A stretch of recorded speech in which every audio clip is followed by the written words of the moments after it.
kali ini Keren melaksanakan webinar yang bertemakan The Potential Attraction in East Java.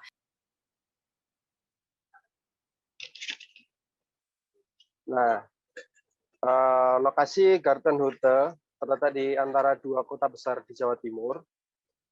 Nah, kira-kira 1,5 jam perjalanan dari kota Malang dan kota Surabaya. Nah, di sini banyak sekali sih tempat-tempat wisata alternatif selain di Batu, di tempat-tempat lain. Nah, Mojokerto ini salah satu kabupaten yang pariwisatanya sedang berkembang dan naik daun. Nah, salah satunya ada di wilayah Trawas ini, ada Gartenhütte. Di sini awal kita menampilkan kafe yang berkonsep outdoor dan memiliki view yang bagus. Nah, di sini banyak sekali juga penunjang-penunjang wisata yang ada di Mojokerto, yang juga dekat di Gartenhütte.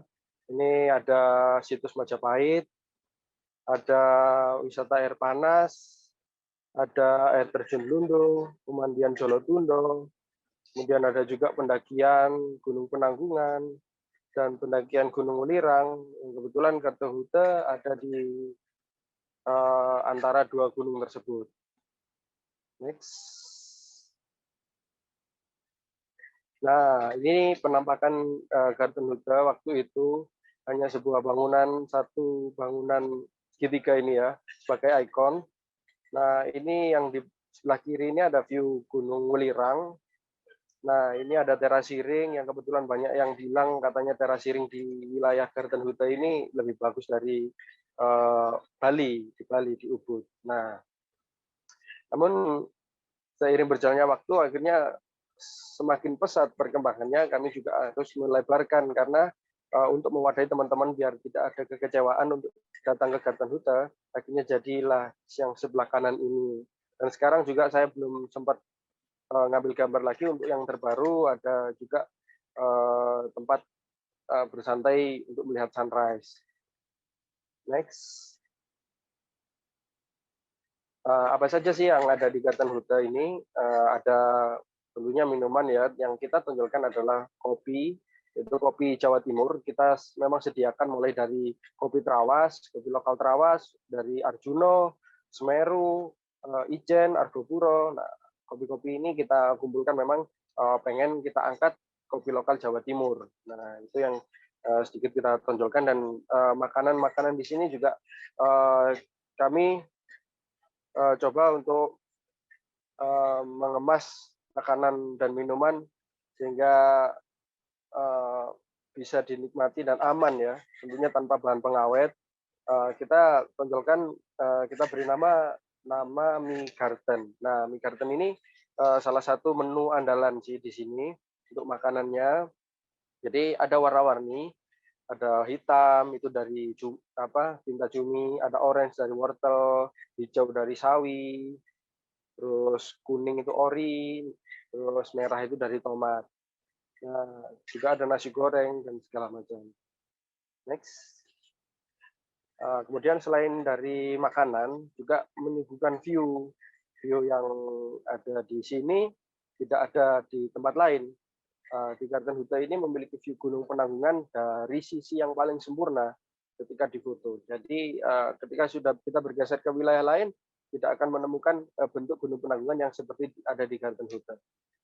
Nah, kemudian ada juga Gunung Welirang. Jadi tempat baru kami juga menyuguhkan seperti yang ada gambar di sebelah kiri, itu Gunung Welirang. Nah, untuk biasanya kebanyakan juga teman-teman pesepeda dari Surabaya, dari Malang, itu banyak bersepeda di sini. Nah, next. Nah, di sini juga kita lagi kembangkan, ada campground yang kebetulan juga sudah berjalan. Nah, jadi kita menyerap inspirasi dari teman-teman untuk membuat penginapan ya, karena keterbatasan biaya, kita memutuskan untuk campground dan harga murah. Kita juga siap bisa menikmati sunrise di sini. Jadi, saya ingin menerangkan sedikit tentang dunia pariwisata di era COVID-19. Jadi berdasarkan data Organisasi Pariwisata Dunia, jumlah kunjungan wisatawan di era COVID-19 di seluruh dunia menurun 44% daripada tahun-tahun sebelumnya. Dan juga berdasarkan panduan UNWTO, negara-negara yang selama ini menggantungkan perekonomian melalui pariwisata harus mulai mengembangkan visi pariwisata berkelanjutan. Pariwisata berkelanjutan sendiri itu adalah pariwisata yang memperhitungkan dampak ekonomi, sosial, dan lingkungan saat ini dan masa depan. Untuk memenuhi kebutuhan pengunjung, industri, lingkungan, dan juga masyarakat setempat yang ada di daerah tempat wisata tersebut. Boleh di next. Nah, ini nih adalah contoh beberapa wisata. Pasti yang teman-temannya tahu dong. Yang sebelah kanan ini identik dengan Gunung Bromo. Nah, ini adalah salah satu desa wisata yang sangat terkenal di Jawa Timur, yaitu Desa Tengger, tepatnya di Desa Ngadas atau Desa Ranupane di daerah Bromo. Nah, desa wisata ini sebenarnya sangat bagus untuk dikembangkan lebih ke modernnya. Namun sayangnya di era COVID-19 ini kepala desa masih menutup desa ini karena takut warga desanya terinfeksi COVID-19. Kalau yang sebelah kiri, pastinya teman-teman tahu dong itu pantai apa.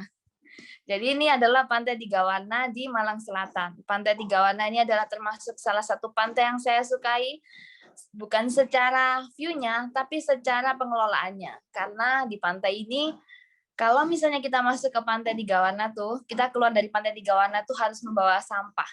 Jadi, misal kita bawa botol plastik tuh, berapa plastik yang kita bawa itu dihitung oleh mereka. Jadi kalau misalnya seandainya kita keluar nggak bawa lagi, itu kita harus cari. Pokoknya kita harus bawa plastik itu, baru boleh kita keluar dari tempat ini. Ini juga salah satu pantai yang sangat diminati masyarakat di era COVID-19 ini untuk healing. Boleh di next, Kak? Nah, kalau yang ini adalah salah satu potensi wisata yang mungkin belum banyak orang tahu, atau mungkin kalau misalnya orang Banyuwangi atau orang Madura mungkin tahu, tapi sebenarnya kalau misalnya masyarakat-masyarakat yang belum familiar ke arah sana mungkin belum tahu. Jadi yang di atas ini ada namanya Teluk Biru. Teluk Biru ini masih satu tempat dengan Taman Nasional Alas Purwo. Ini letaknya di daerah Jember Banyuwangi. Nah, di Teluk Biru ini kalian bisa snorkeling, dan Teluk Biru ini airnya masih asri banget, biru banget. Biayanya juga nggak begitu pricey ya. Kalau misalnya kalian mau snorkeling, kalian nggak usah jauh-jauh ke Bali, di Jawa Timur itu juga ada. Kalau ini adalah hal yang paling vintage, yang sekarang ini orang-orang lagi hektik, terutama anak-anak muda. Mereka itu lagi suka foto gaya-gaya ala-ala vintage di era COVID-19 ini. Mereka tuh berdandan seperti ala-ala 90-an, dan mereka tuh suka banget pergi ke bangunan-bangunan kuno atau bangunan-bangunan Belanda. Sebenarnya bangunan itu bukan jelek sih. Saya yakin di Jawa Timur ini sangat banyak banget bangunan Belanda. Contohnya yang ada di foto ini adalah salah satu sumur. Ya, menurut saya ini bangunan ini sangat bagus sih. Meskipun ya kalau orang-orang lihat dari luarnya kayaknya horor ya. Pasti takut gitu, takut ada terjadi sesuatu apa-apa gitu. Tapi sebenarnya bangunan ini kalau misalnya dikembangkan lagi, itu sangat bagus. Dan ada satu bangunan di Kota Malang, yang sebenarnya saya menyesal sih kenapa bangunan itu harus dipugar. Bangunan itu memiliki sejarah yang sangat panjang. Dia adalah sebuah hotel yang sudah tidak beroperasi lagi. Dan di sebuah hotel itu biasanya suka dibuat tempat photoshoot. Namun pemerintah Kota Malang memilih untuk memugar hotel itu. Sebenarnya saya sangat menyayangkan gitu, karena tempatnya tuh sangat bagus dan sangat masih benar-benar ori Belanda banget. Sebenarnya bangunan-bangunan ini tuh yang bisa bikin provinsi Jawa Timur tuh kayak lebih khas gitu. Contohnya kalau misalnya kita lihat di provinsi lain kayak di Yogyakarta, itu masih memiliki khas-khasnya dari zaman-zaman dulu kan. Sedangkan di Jawa Timur ini tuh menurut saya tuh kayak agak sedikit kurang karena udah banyak yang dipugar. Saya berharap yang di Surabaya itu masih bisa asri sampai kapanpun. Boleh di next, Kak.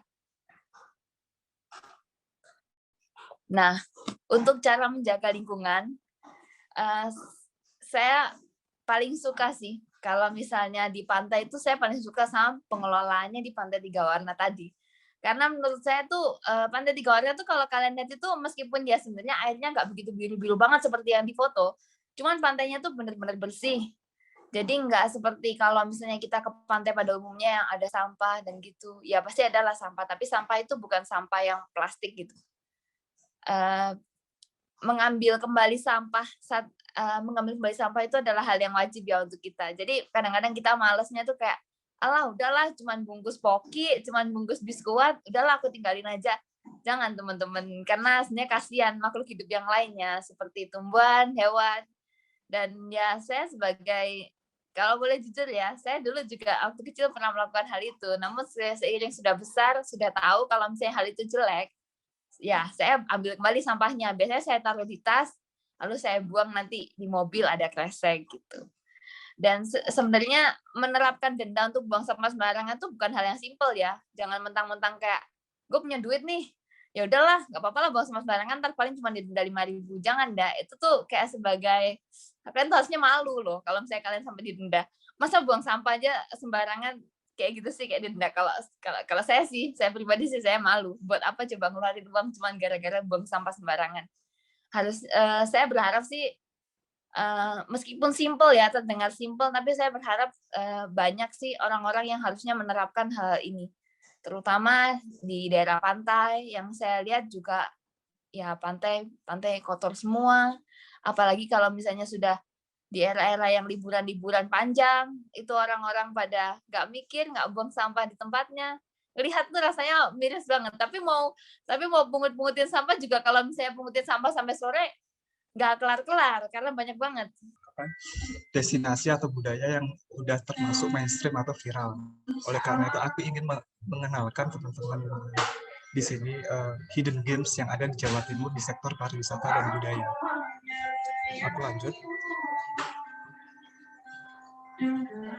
Untuk sektor pariwisata sendiri, tentunya sektor pariwisata di Jawa Timur merupakan sektor yang termasuk unggulan ya.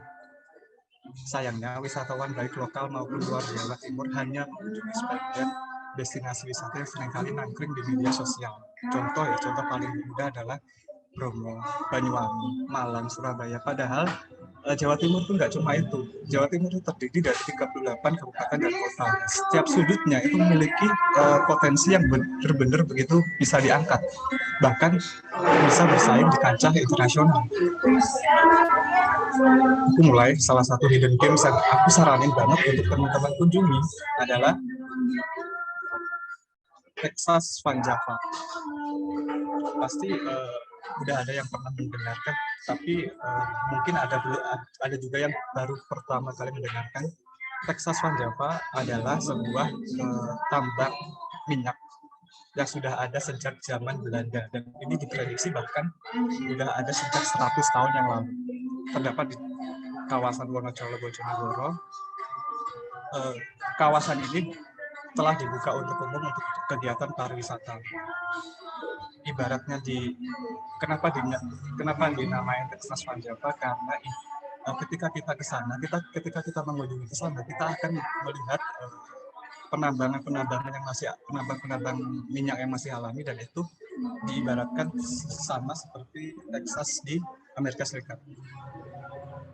Hidden gems yang kedua adalah panorama bak Pulau Jeju di Jawa Timur.